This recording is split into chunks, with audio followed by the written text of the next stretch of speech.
Welcome to Giants Nation Player Profiles and Projections. I'm your host, Bobby Skinner, here with my co-host, the Football Grump. And today we got Evan Neal and Andru Phillips. I got to wait for a regular show for us to talk about you being in Charlotte for the first time. This is actually my first episode in this Airbnb, which, probably not going to be a ton more of those, but we got to save this for another time. We're going to start with Evan Neal. 6'7", 340 pounds, 25 years old. Was a 7th overall pick in the 2022 NFL Draft. His fifth-year option was declined this offseason. He's in the last year of his deal. He's been a major disappointment, being injured and bad, but now, Grump, he moves to guard. Yeah, I mean, it's no secret. The B word has been thrown around with Evan Neal for a little while now, but I think entering your fourth year and having to move positions, not because you're better at a different spot, because you're just flat out not good at the position that you were drafted to play. I mean, throwing the word bust in there is a plausible and an acceptable kind of situation, but the Giants are going to try and salvage as much as they can out of him, especially since you consider the last year.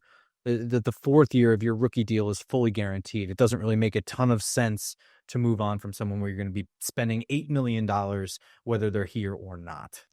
Yeah, it's a last ditch effort for Neal. And in these episodes, really don't try to pay attention to training camp or preseason games.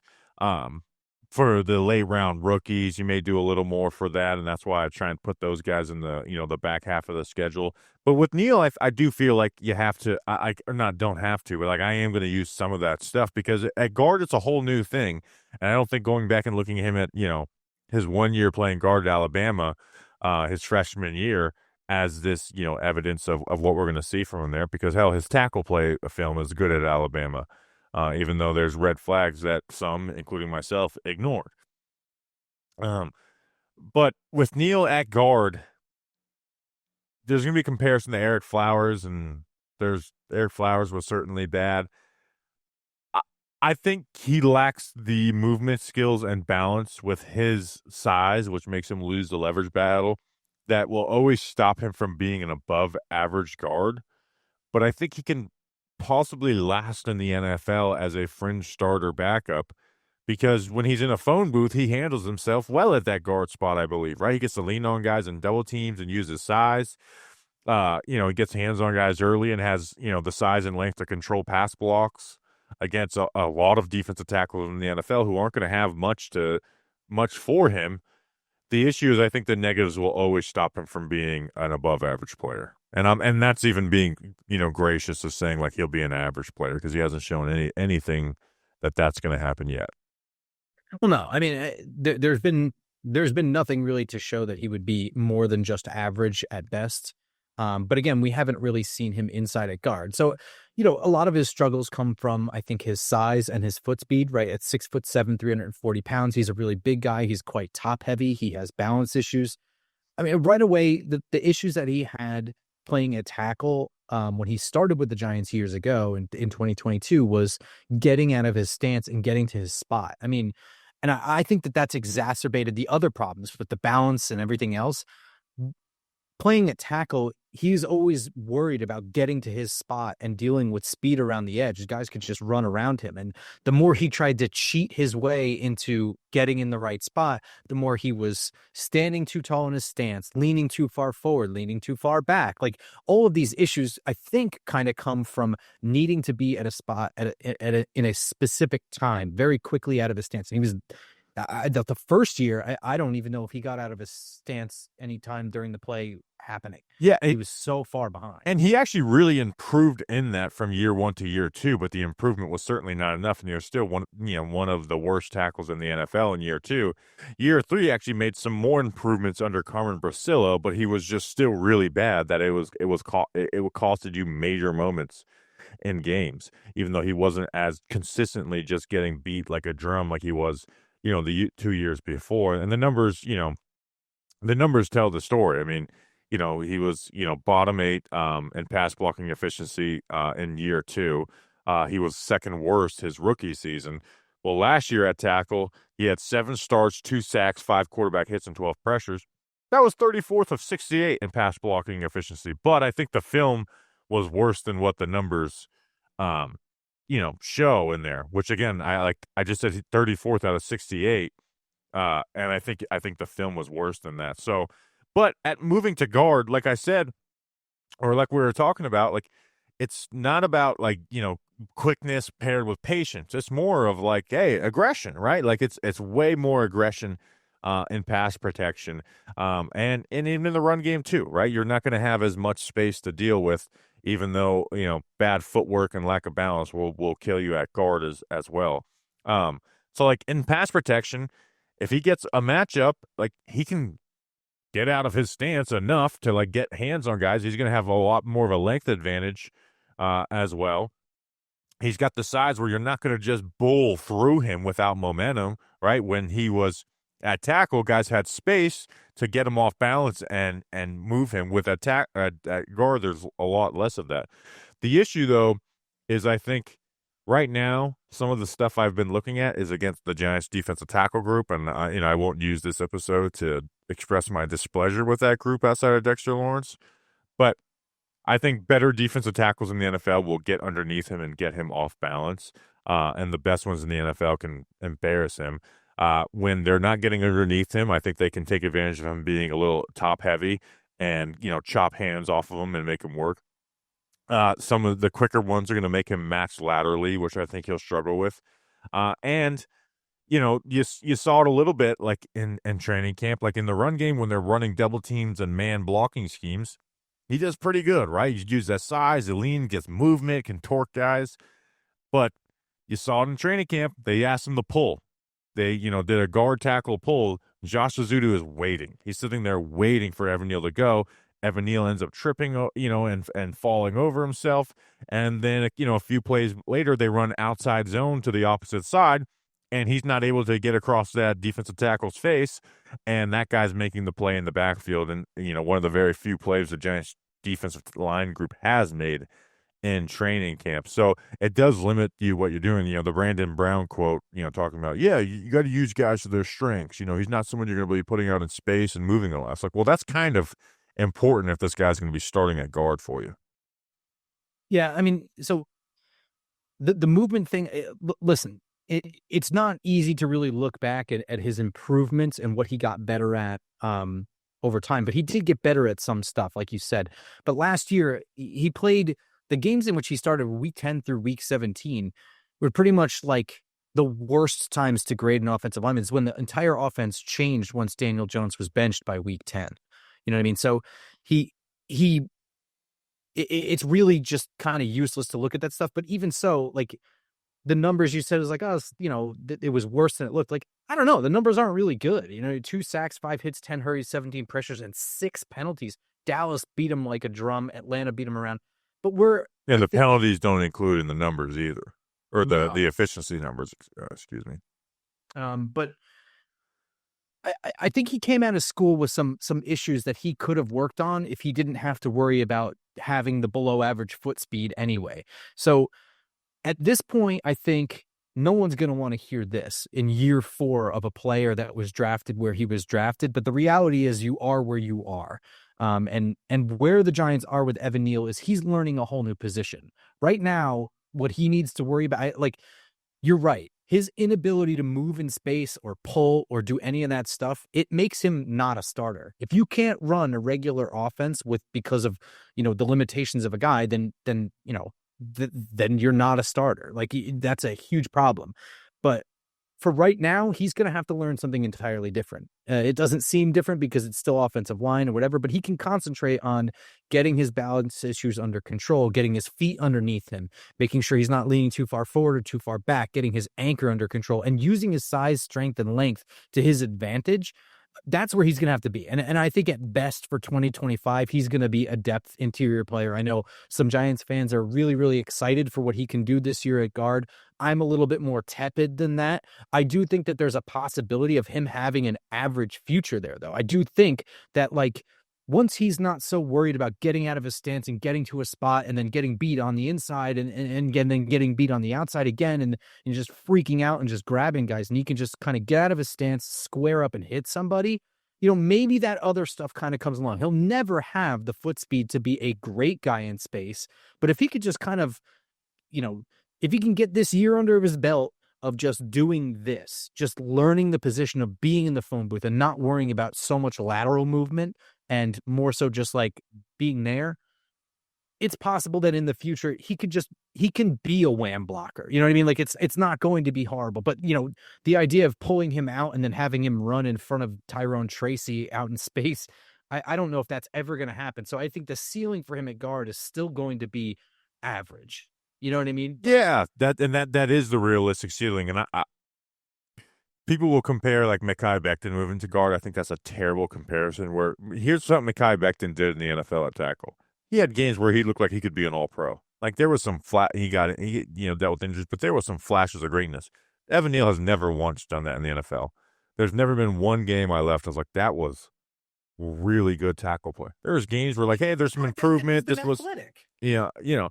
but I think the one you go at is, and this isn't this isn't a clean comparison, because I actually think Eric Flowers' skill set leans a little bit more to guard than Neal's does. But Eric Flowers, he was similar, where you're not going to use him out in space at guard, but you can, use his strength and size to work double teams and work those man schemes. And I think Bill Callahan figured that out a little bit with them, Eric, and in pass protection. I mean, Flowers was 25th out of 64 guards in efficiency in 2019, 29th out of 58 in 2020, and then 28th in 2021, both years with the Dolphins, and then was out of the league. I think at like 28 years, 28 years old, he was out of the league. That is kind of like what you're aiming for with Neal. I know it seems like a cheap comparison because Eric Flowers is a failed first round pick for the Giants out of the South Florida area. I just added that South Florida thing, even though Flowers did go to Miami, and then Neal was IMG or Neal's from Okeechobee. He likes to eat alligators, as do I. What was I saying? But that's kind of what you're aiming for with Neal. Like you shouldn't have any idea of like, oh, this guy's going to be a real stud. He's going to sign him to a decent contract. No, it's like he can maybe last as a low end starter in the NFL. Yeah, and I think that's sort of the aim you're hoping for. I think the best case scenario, honestly, is that Evan Neal shows promise as a depth guard enough for them to kind of continue that experiment, continue, having him learn all of that. And by the end of this year, when we might be seeing some garbage timey games, his time at guard is promising enough where the Giants feel comfortable offering him a contract that's just not going to be super competitive in the market, and they can get him on a cheaper deal to continue that. I'm not even sure how much interest there is between, Evan Neal wanting to stay here or, the organization wanting to distance themselves from him. I have no idea, but I really do think that if he shows some level of small promise at guard, that he could possibly have a really, really cheap deal next year, because, there's always a team out there that's willing to take a chance on a reclamation project of someone who was so highly touted. It wasn't insane that the Giants took Evan Neal where they took him in the draft. Yeah. Let's finish up Neal with two things. One, because he's been bad, we haven't really talked about this part. He's missed games due to injury in every season. Last year got injured in the 7th game, and then, they only had one more game after that. But he missed 14 games of 34 possible his first 2 seasons. So, like, that's another thing with the Neal thing, is he's just been unreliable in the injury department. But here's what I'll say for Neal. Control the things that you can control. And that's not a stupid cliche. That is, fix your footwork in the run game, right? We talk about Neal in the run game. His footwork has been atrocious at times. There's things that you can't control at this point about your balance or whatever. You can fix that. Get the mental side of the game down. That is something that he has been lacking in his NFL career. And that's at tackle, where it's a lot less complicated than where it's at guard. So become a junkie and get the mental part of the game down. And then stuff like show up on time. Do that, Evan Neal. Be the weight the coaches are telling you to be. Do that, Evan Neal. So those are the things that Neal can easily control with some hard work and a little bit of elbow grease. Anything else on Neal? And the only other thing I'll add is that in the limited amount that he's spoken to the media this training camp, it seems like his head is in the right direction. His mindset looks correct. He seems to be focusing on the future, not the past. Well, that's because he drinks Body Armor, and this player profile is brought to you by Body Armor Sports Drink. Rewrite your routine and choose better with Body Armor. Body Armor is real hydration with electrolytes, coconut water, and no artificial dyes, flavors, or sweeteners. They say artificial dyes, flavors, or sweeteners are like the bad footwork, lack of effort of sports drinks, and I agree. Makes you sluggish. Yeah. With great tasting flavors like strawberry banana and orange mango, Body Armor will level up your hydration game. Grab Body Armor Sports Drink today at your local grocery store. Body Armor, choose better. People are saying there should be a new Bobby Armor flavor. Can't deny that. You'll be glad you did. I'm glad you did. Before we talk about the next thing, I'm actually going to take a nice drink of Body Armor. Well, I guess my question for you is, what flavor would Bobby Armor be? Meat and potatoes. I don't know. Let's talk about Andru Phillips. 5'11", 180 pounds, 23-year-old nickel corner. He did some nice things as a rookie, and he has steps that need to be taken as a year 2 player, as a third-round pick out of Kentucky. In 14 games, he had 71 tackles, 2 forced fumbles, 7 tackles for a loss, but 0 pass breakups and 1 interception. There's some really awesome stats and film. Obviously, we're not talking anything that's not backed up by film. But there's some really awesome stuff on Andru Phillips, and there's other things where it's like this is lackluster, and it's not going to be looked over for a second-year player like it may be for a young rookie who wasn't taken top of the draft. Well, I think part of it is that part of the hype for Andru Phillips is kind of surprise, right? Like, he came right in, won the job, and first week of the season forces a fumble and a big hit. In those wonderful uniforms that they were wearing week 1 last year against the Vikings, it came and that level of intensity, that downhill intensity that he has, that's so good for highlight worthy plays. That's the main part of his game is when he triggers and goes. That's where he shines. Everything in front of him, that's where he closes well. The problem where Andru Phillips is needing improvement and where we need the next step to be taken is closing in on the ball. You know what I mean? So a lot of times he's closing in. Guys aren't getting a whole lot of yards after the catch. He closes in, makes the tackle, and a lot of times he's forcing 4th downs and things of that nature, but he's not closing it and making a play on the ball. And that's really where you want to, that's where good corners become great corners, right? Yeah. And when I talk about Andru Phillips, the first thing that comes to my mind, it is the run defense, and he is, like you said, he is physical. He is aggressive. He busts shit up in the run game. It's fun to watch. The numbers back it up too. He had 7 tackles for loss last year. That's tied for the 5th most among cornerbacks last year. He was 14th in run stops, 4th in run stop rate out of 62 corners. That really showed up, and that's something that you saw at Kentucky. Now, with that, he comes the missed tackle part of his game, which is an issue too. He missed 11 tackles last year. Shout out Research Rick, who ended up sending me this. He also had the 3rd most yards allowed for corners due to missed tackles, and there was it had effects on the game. I remember that Commanders 3rd and 18. That missed tackle changed the game. That took a 0-point drive and turned it into what ended up being a 7-point drive for them.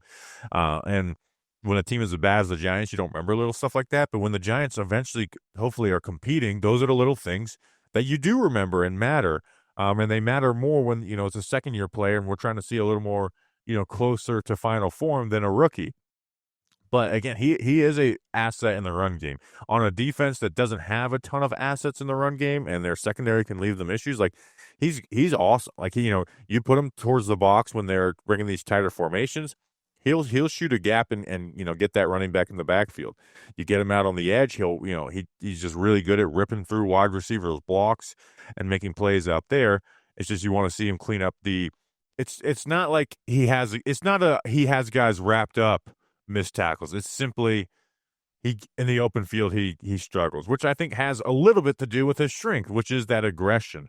But it's just, receivers and running backs are able to take advantage of that aggression when you're working full speed. They can kind of one cut and go on you. I think also he's put in a lot of one-on-one situations where he's in the open field all by himself. So some of the plays where he looks really, really good making those tackles, he's not quite making the tackle, but he's holding things up well long enough for the troops to rally to him. And where he struggles is when everybody else is so far away that he can't make the tackle, and then it's just a broken tackle and people are gone. I did think it was interesting how often that he lined up like in the box like that. It's like almost some true linebacker snaps and did well. You know what I mean? Like Oh, I joked. I thought he was he looked like their best linebacker early in the season. Um, yeah. so he gives you that physicality in the run game, but at the end of the day, we're talking about a corner, and this is a corner's player profile. Like coverage is what you're really judged on.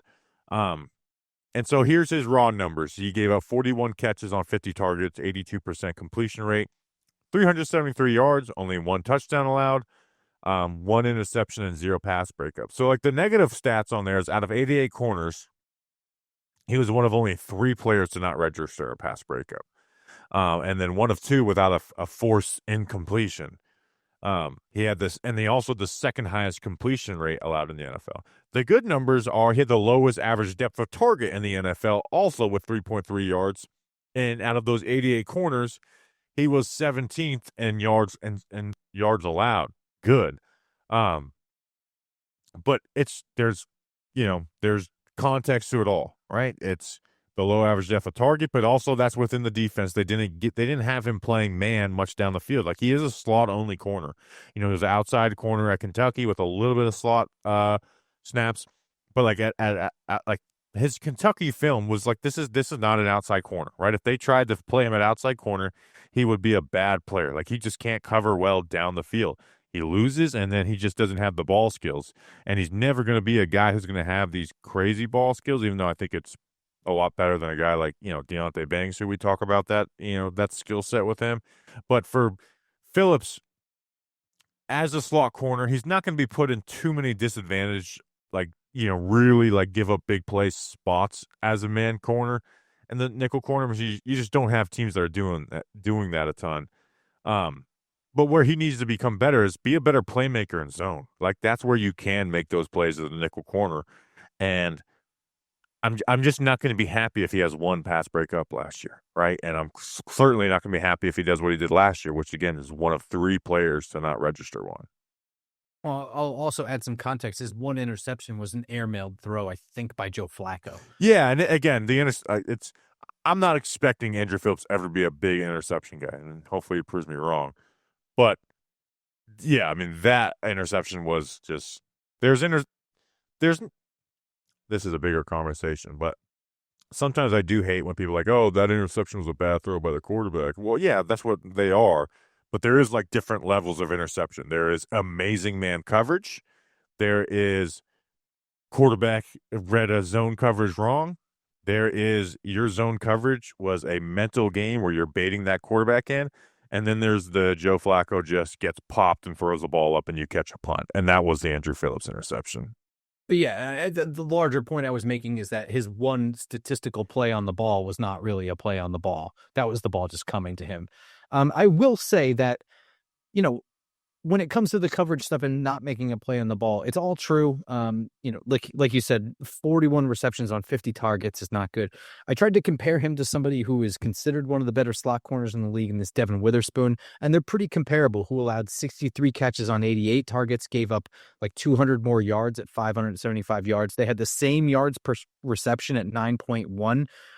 Witherspoon gave up 3 touchdowns, but he also had 6 pass breakups. So I'm not trying to compare them as being 1-to-1. I am just saying that it really does seem like it's like the one or two things with him. It's the missed tackles and the play on the ball, and you have yourself a stud slot corner. Yeah, and the missed tackles one, I don't know how much he's gonna get better at that, but like the coverage stuff is stuff he can get better at, but it's also not easy, right? Like, the same conversation is happening last year. Just Banks just needs to get, turn his head. Like, okay, that's corners who have never had great ball skills usually don't start developing them at the highest level of the game when they're facing the best players in the world. So I'm not expecting him to become a strength.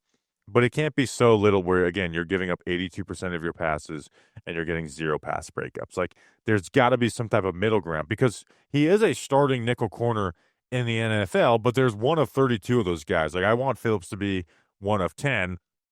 If he's, the 17th slot corner or whatever at the end of the season, some people will be disappointed. And it always flips is the people who are on this episode being like, you guys are underrating Phillips. They will now hate him and we'll be kind of like, no, he's better than what you're giving him credit for. Like, it always flips like that. Um, Well, I think what it is really is, like you said, like guys who are never really been ball hawks or guys who make plays on the ball just don't get that skill. But at the same time, he was only a rookie last year. He's in the system for the first time. It wasn't a good team. You know what I mean? Everything kind of changes when your offense can't generate any kind of points or anything like that. How that can change is just comfort in the system, triggering a little bit close. Like I said, like when he triggers and goes downhill and he makes a play, he's just a tick late. That's why a lot of guys, when he makes the tackle, he's right there. If that happens just a tick sooner, perhaps we start seeing the plays in the ball. That's really the difference that I can hope for with that. yeah, it's just kind of better understanding of zone coverage, more confidence. And that's where, again, that's, I have my notes at the end. It's like, where can he get better? Grow in the mental game, right? I do not have expectations for him to be this man cover corner who is just dominant, just not being able to give up catches or targets. And he's swatting the ball away when it comes his way. I don't ever, but in zone coverage, that is where he can prove in those. And at the nickel corner spot, you just have much less responsibilities in zone coverage. So make the most out of those opportunities with you do, because you get to take a little more chances than an outside corner does in zone coverage. And you don't want to see the mental mistakes. The Deontay Banks and him, there was a switch coverage touchdown against the Commanders, and everyone looks at Deontay Banks like, how did he give up that touchdown? Well, that was actually Drew Phillips' fault. Like, he was supposed to switch the coverage with it, and Deontay Banks gets to look, becomes a meme because he just gives up another slant touchdown when it's fit. So eliminating the mental mistakes, but also gaining that mental edge to make more and more plays. Yeah, and I'm excited to see the situations in which Shane Bowen uses him in blitzes. I think that's where he's really going to create some havoc Yep. coming in off the edge. All right, that is an episode. We will see you guys tomorrow. Until then, let's go Big Blue.